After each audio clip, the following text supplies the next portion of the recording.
waiting on the recording for today's day one of our Caribbean Conservation Finance Congress. We wanted to make sure at each day to just spend some time on what we learned and what we can digest from what was shared with us today. And I think today went really well. But we had also wanted to spend some time thinking and talking about some of what CBF needs to think about. And for that, I'm going to give my colleague, Cordia Chambers Johnson, who is our gender specialist here at the CBF, a couple of minutes to reflect on some of the discussions that we were having today and to tell you a little bit more about what the CBF is doing, because this discussion of gender is so important to how we move forward. And I think it was mentioned in a couple of the sessions today. And then I will come back and do a really quick wrap up with everybody. I will slow down because there is interpretation, but thank you all for coming back. And I hand over to Cordia to give some reflections. All right, thank you, Karen, and thanks to all the participants who stayed on for this afternoon. Today's proceeding was quite informative, and with that, I just want to share a few reflections and also to bring to you a cross-cutting matter on gender. So from the opening session this morning, we heard about gender responsive approach. We heard our board chair, Carolyn, speaking about gender responsive. And then we went on to our keynote speaker, Honorable Karen James, speaking about gender responsive. But what is gender responsive, right? So I just want to bring to your attention that in our first panel, we heard the participants speaking about, sensitizing, and then we talk about gender sensitive, right? But gender responsive is really following through, looking at gender norms, roles, relations, addressing inequalities that came out of unequal norms, right?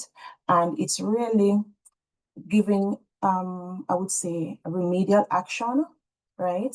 While gender sensitive is raising an awareness, and based on the different types of projects that we've heard about in today's session, particularly the Jeff SGP grassroots projects, we cannot think about grassroots without thinking about the impact on gender. And we talk about gender equality, but I want to bring your attention to gender equity. And today's session and the entire Congress really is looking at the framework, the biodiversity framework that we would have agreed to reaching certain targets by 2030. And I just want to highlight that gender is not in isolation. So we're looking at the Kunming Global Biodiversity Framework. We're looking at the 2030 target specific around gender, and that's target 23. And this target speaks to gender equality and a gender responsive approach, right? We're also looking at other areas like the Sustainable Development Goals, Goal 5, that speaks to gender equity, Goal 13, climate change, Goal 14, life below water, and Goal 15, life on land.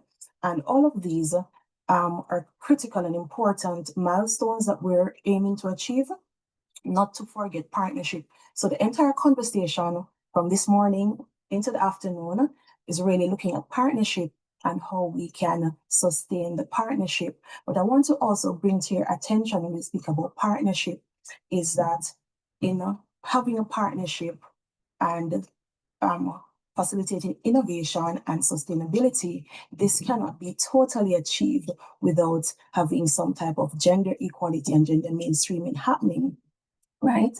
In one of our discussions, the first panel, we spoke about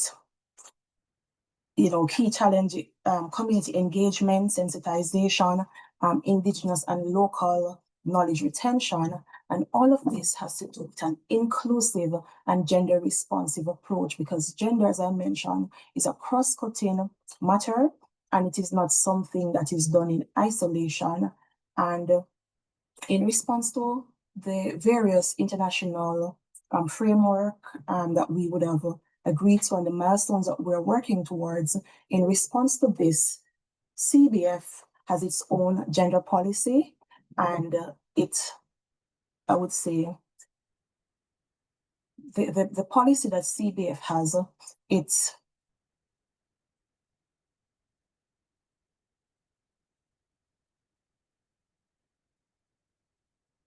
I lost my chain of thought a little, right? But the policy, it really builds on the different policies from our partners and our international framework, around gender equality. Now, I want to highlight that one of the key partners that you heard from today is the Global Environment Facility, and through that, they also have a gender policy, and they've been doing quite a significant amount of work in the region in partnership with CBF. Outside of that, the CBF, through the Caribbean Regional Architecture and Biodiversity, would have done some significant work on gender analysis, right? And we're still working through that CRAB project, looking at environmental and social management systems, where the NCTFs and grantees across the region would have been trained and still being trained. And this ESMS system, it has a gender action plan and stakeholder engagement plan. And why is this critical? It is critical because with stakeholder engagement, we really want to highlight that it is not just about sensitizing stakeholders, it's also about engaging stakeholders in a real and practical way and creating a space, a safe space for women, youth, and indigenous people to participate in a meaningful way in achieving the targets. One of our panelists mentioned this morning that the Conservation Trust Fund, they are strategically placed and poised to help in achieving these targets. And that is why we really need to have them included and their capacity being built and the support being provided so that we can achieve these targets. If I should highlight some of the challenges, though, one of the key challenges that was mentioned this morning was around behavior change, right? And, in looking at conservation, financing, looking at achieving these targets in biodiversity, there are going to be challenges. And one of the key ones is the behavior change. And behavior change is influenced by several different factors. And some of these would include the complexity of the behavior, right? The individual differences, we're talking about personal traits, resilience, problem-solving skills, right? So there are different things. And then importantly, the environmental context, right? If we don't have an enabling and supportive system, then it would be challenging for the NCTFs, the different donor partners, to really achieve the goals that we set out to do. And how can we overcome some of these challenges? We can overcome some of these challenges by really building the capacity in a real and tangible way. So capacity building is not just about maybe providing the training. Yes, we give the training, so what? Providing technical assistance in different ways. It's also about monitoring and evaluating how we achieve this and providing, in a way, hand-holding, because different NCTFs, different grantees, there are different places, and it is critical and it's important to understand how to provide that support. I'd want to say also that in providing the support, it's also about giving space for persons to make mistakes, but also to quickly bounce back from that mistake, right? Because sometimes when it comes on to specifically donor funding around gender, because gender is not maybe that the key thing for environment, it's a cross-cutting issue. Sometimes it's easy to be shelved, right? So I just want to conclude by saying that gender responsive finance enhances conservation impact, right? Conservation impact. It also From an inclusive perspective, inclusion improves innovation, equity, and sustainability. We really cannot have sustainability, equity, and innovation without inclusiveness. And then finally, I want to say that let's build systems where all voices shape the future. Thank you. Thank you, Cordia. And it was important for the CBF that we include that. We also, for those who haven't seen the advertisements or heard, have our first project that is walking the talk, as we say. We have a Gender Smart facility that is funded by the Global Affairs Canada project that we have, the core project, that is specifically making sure that we consider gender in the conservation projects that we are funding. And we are very proud to do that and to push that agenda. And I thought it was important to highlight that. So as we wrap up today, I think we've gone through all. The first I want to say is, apart from a couple minutes, we have been on time, which is amazing and very, very good to be able to report. We also had two really good sessions that discussed well our discussion points and what we're doing on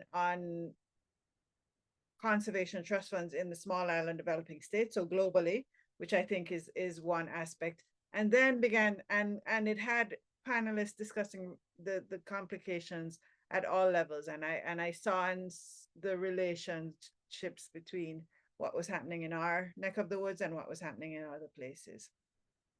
We then had a really good discussion on the other style of partnerships, what we need to do, the Small Grants Development Program and the CBF work together, because as one of the panelists well said, we are in the same space, and in small islands, the same space are the same people. And so it's important that we figure out how we control what's happening in our countries in the area of financial management and financial conservation, and how the trust funds play an important part in that role.